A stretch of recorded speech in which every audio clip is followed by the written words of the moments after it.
Earlier in this chapter, we learned that acids are those substances which donate a proton and bases are those substances which accepts a proton. So therefore, when an acid and a base is combined, a neutral product is formed and this reaction is known as neutralization reaction. For example, let's consider a hypothetical acid HA and consider a hypothetical base BOH. Now acid, because it will donate its proton, so this is the proton and base will accept it, and bases are those substances which uh, accepts a proton. So what will happen in this reaction is that acid will donate this proton to the base, and the hydroxide of the base will combine with the H positive. So H positive plus hydroxide from the base, they will form water, and water is a neutral substance. Its pH is 7. We saw that in previous section. And the A or the acid, the anion of the acid and cation of the base, they will combine with each other to form a ionic compound. So eventually in this reaction, what we will get is, so AB will be an ionic substance because A is an anion and it has a negative charge. So I should actually write Ba, because cation comes first and anion comes later. So this will be an ionic substance, and the other compound will be H from the acid and OH from the base. They will combine to form water. Both ionic substance and water are neutral, so therefore this reaction is known as neutralization reaction. As we can see that this reaction is a type of a double replacement reaction, because two replacements are taking place. So all acid-base neutralization reactions are also classified as a double replacement reaction. An example of acid-base neutralization reaction is shown here. Many times if our base contains carbonate or hydrogen carbonate, polyatomic anion, the reaction would release the carbon dioxide gas, which would appear as bubbles. Okay. The reaction by which an antacid tablet uh, reacts with stomach acid to neutralize it is also an acid-base neutralization reaction. Antacids, which are used to relieve acid indigestion, are bases which react with the HCl in gastric juices to produce water, a neutral substance, and a salt. So hence this reaction is also a acid-base neutralization reaction. Some common bases which we use in neutralization reactions are hydroxide ions, hydrogen carbonate ions. These are also known as bicarbonate and carbonate ions. As we learned in previous slide, that the reaction between an acid and a base will result in formation of water and a ionic compound, and we call ionic compound salts. So therefore we can say the acid-base neutralization reactions always produce a salt and a water. Now I would like to clarify here, salt does not mean the table salt. Salt here, it means some ionic compound. In chemistry, all ionic compounds are known as salts.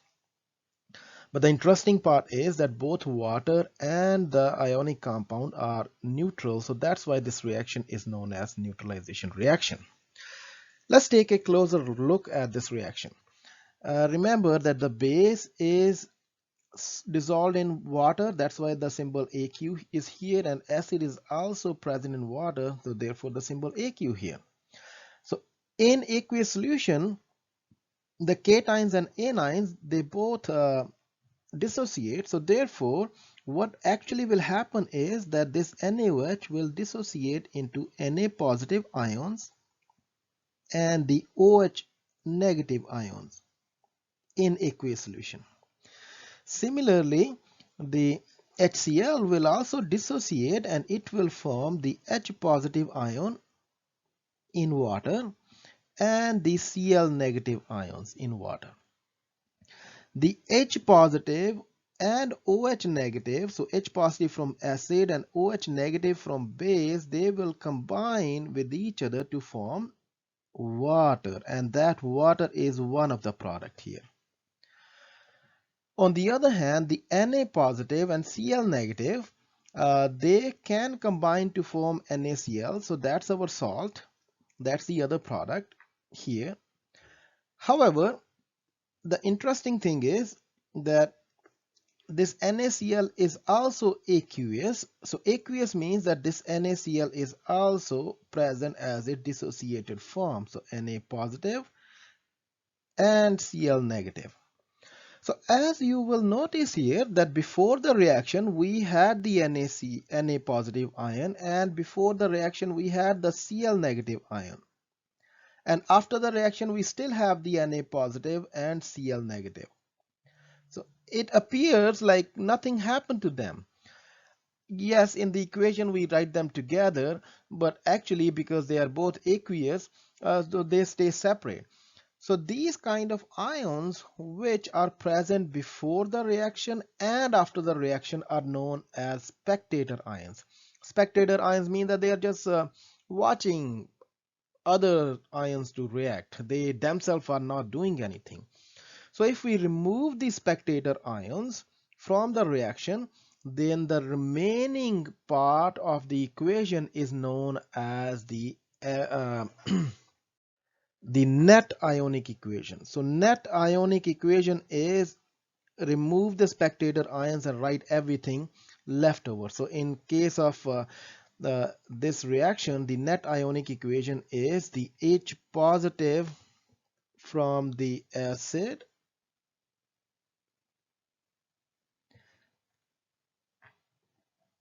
plus the OH negative from the base, and it gives us H2O. So this is the actual reaction after we remove the spectator ions.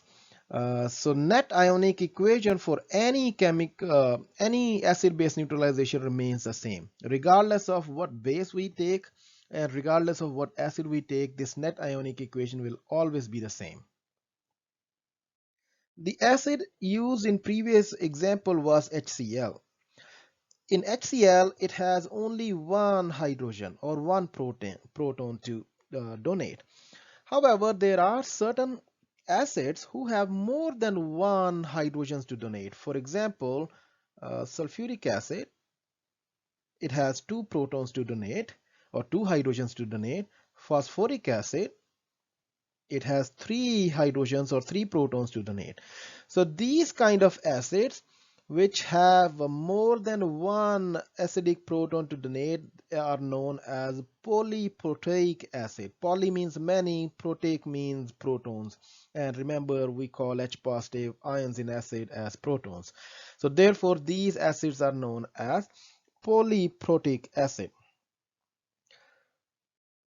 Also, we saw in previous reaction that for every one H positive ion, for example, HCl gives one H positive ion, we need one OH negative ion to neutralize. OH negative ion come from the base. For example, in previous example, the base was used NaOH. So NaOH gave us the OH negative, HCl gave us the H positive. So one H positive combined with one OH negative and we got one water. Now things will change when we use a polyprotic acid. For example, if we use sulfuric acid. Now sulfuric acid has two protons or two hydrogens. So one molecule of sulfuric acid will give us two protons. So two protons means it will give us two of these. So therefore, for every one sulfuric acid, we will need 2 NaOH because now we're gonna need 2 OH negatives. So therefore 2 NaOH molecules will be needed because two of these molecules will generate 2 OH negative and one sulfuric acid is generating 2 H positives, and resulting product will be water.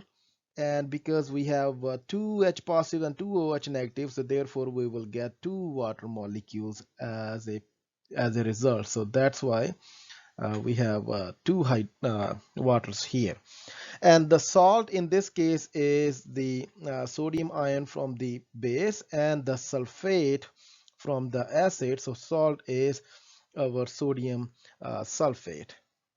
So to summarize, we can say that in case of polyprotic acid, uh, the number of base molecules will be such that it should produce enough OH negatives to neutralize the protons or total amount of protons present in the acid. So if our acid has 2 protons, such as in case of sulfuric acid, so we will need 2 bases, 2 NaOH molecules.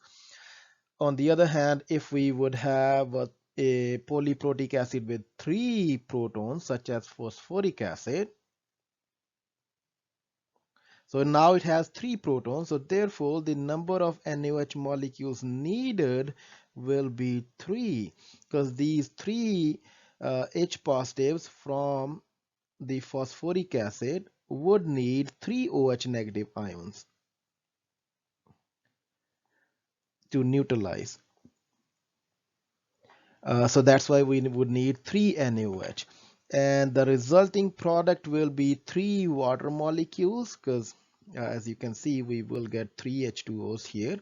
Now plus the ionic compound. So ionic compound, the cation comes from the base, so that's gonna be Na, and the anion come from the acid, so it's gonna be PO4. Remember, phosphate has a 3 negative charge, so therefore we're gonna need 3 sodiums, Na3, Na positive, Na positive, Na positive. So when they combine, so our formula will be Na3PO4. So this will be our ionic compound.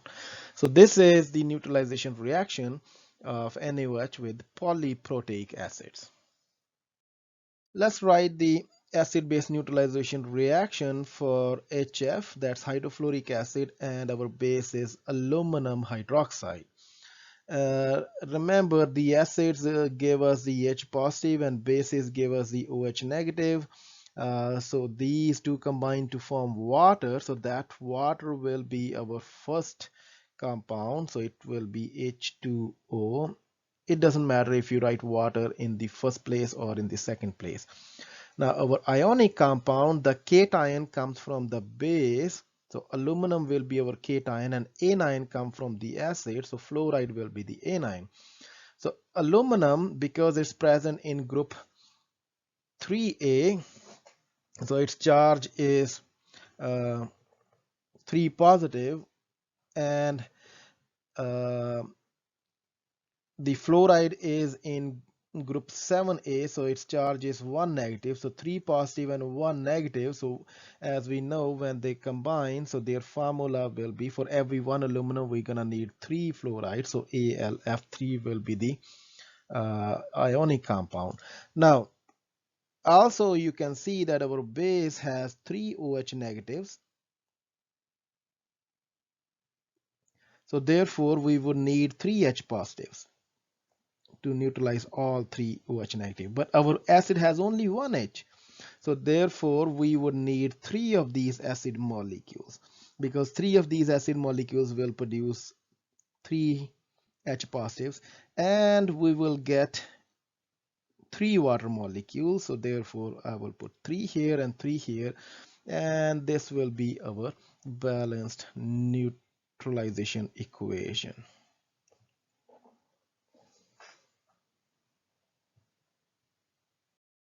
Ionic compounds containing hydrogen carbonate ion and carbonate ions are frequently used as bases in acid-base neutralization reactions. Hydrogen carbonate ion is also known as bicarbonate ion, and an example of a compound containing bicarbonate ion is sodium bicarbonate, which is commonly known as baking soda. Ionic compounds containing these two polyatomic ions are weak bases, so therefore they are safe to use in oral medications such as antacids and other food products. Ionic compounds containing carbonate or bicarbonate ions undergo neutralization reaction with acids to produce water, some ionic compound, and a carbon dioxide gas. Since carbon dioxide is a gas at room temperature, we observe bubbles evolving from this type of neutralization reaction. So for example, if we take baking soda, which is sodium bicarbonate, so if we put some acid such as HCl into it, we will see lots of bubbles escaping from this reaction. So these bubbles are carbon dioxide gas. So let's write the neutralization reaction of sodium bicarbonate, which is a weak base, with HCl, which is our acid, and the product in this reaction will be water plus ionic compound. In this case, the ionic compound will have its cation from the base and anion part from the acid. So sodium from the base and Cl from the acid. So our ionic compound will be NaCl plus carbon dioxide gas. So water is neutral, as we know.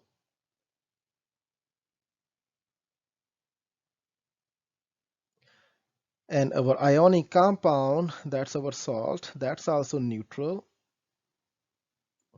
And carbon dioxide is a gas, so it's also neutral. So hence this reaction is a acid base neutralization reaction. The neutralization reaction of baking soda and vinegar is shown here. Let's compare it to the acid-base reaction which we saw earlier in case of hydrochloric acid and sodium hydroxide. In hydrochloric acid and sodium hydroxide acid-base neutralization reaction, the product was water and the ionic compound, and the ionic compound gets its cation from the base and anion from the acid, and these two combine to form our ionic compound, which would be NaCl. So we call the product as water and salt. Now let's compare this reaction to the neutralization reaction of vinegar. The formula of vinegar is shown here, and the baking soda. So this is baking soda and this compound is vinegar. Let's look at the product.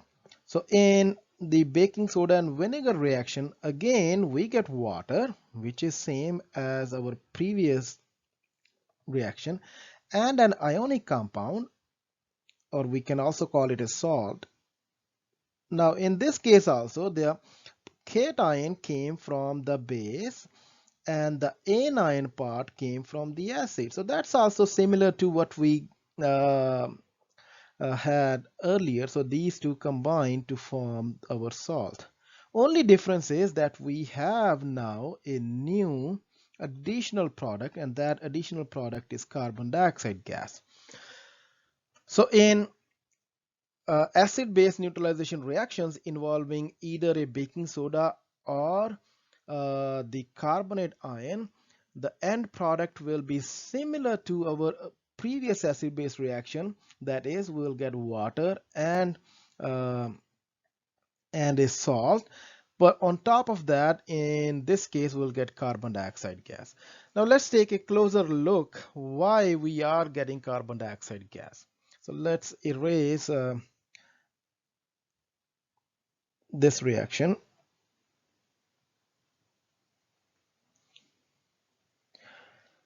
As it was the case in HCl and NaOH reaction, this reaction is also a double replacement reaction. So double replacement means that this part, or the anion part of acid, will combine with the cation part of base. So these two combine. Okay, so let's write the ions first. Because they are aqueous solution, so we know that in aqueous solution they will dissociate. So when vinegar dissociates, it dissociates to form H positive, and this is known as acetate ion.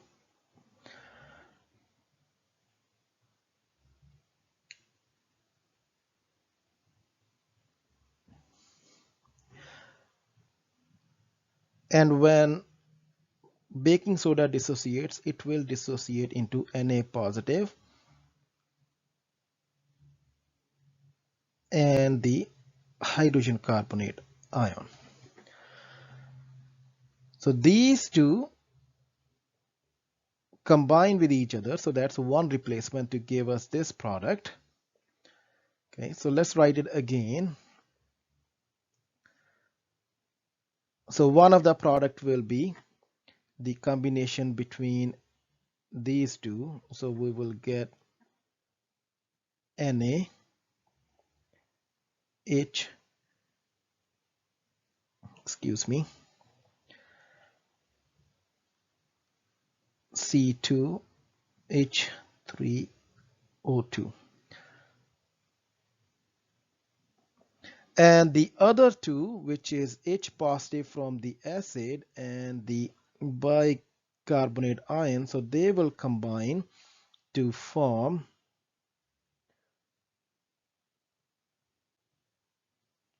H2CO3, that's carbonic acid.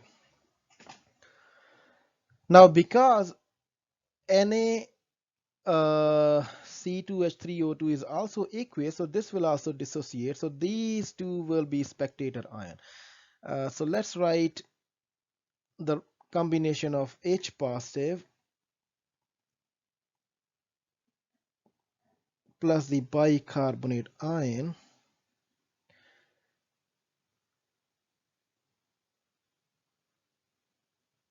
So these two.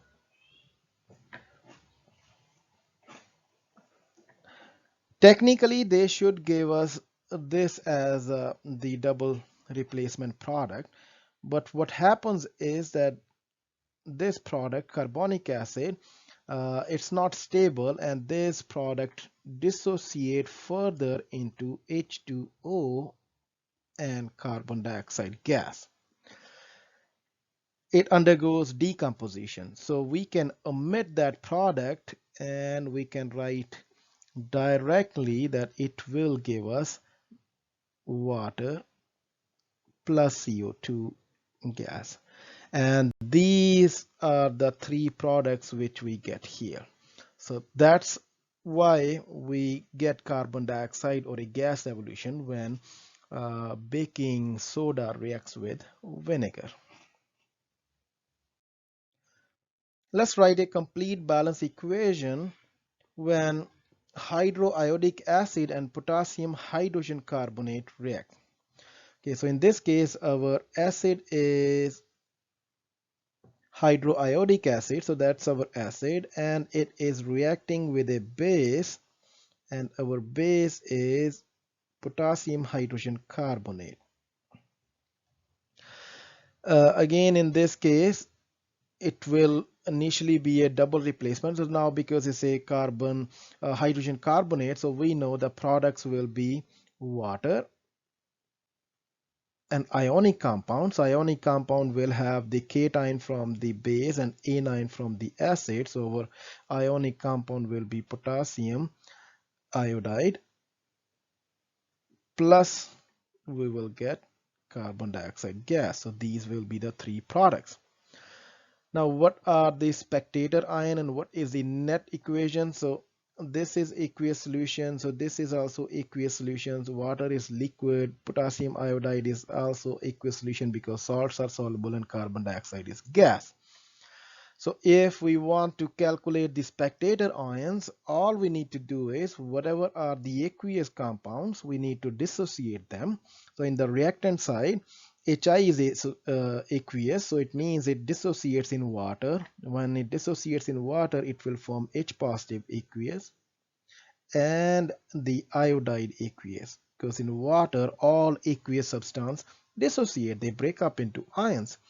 Similarly, our base potassium hydrogen, that's also aqueous, so it will also dissociate into K positive in cation and hydrogen carbonate anion. And in the product side, water is liquid, so it remains as liquid, it doesn't dissociate. Similarly, carbon dioxide is a gas, so it doesn't dissociate, it also remains as a gas. Now potassium iodide on the other hand is aqueous, so it will dissociate, and when it does, it will form K positive and I negative.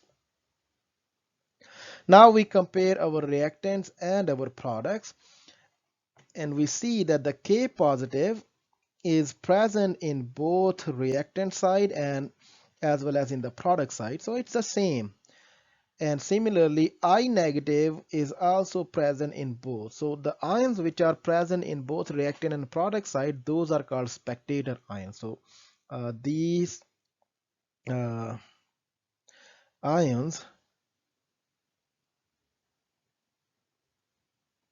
are our spectator ions.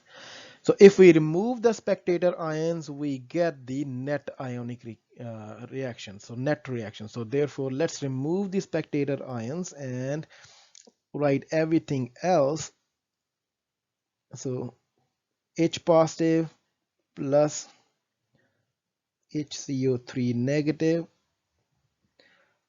and we get water plus CO2.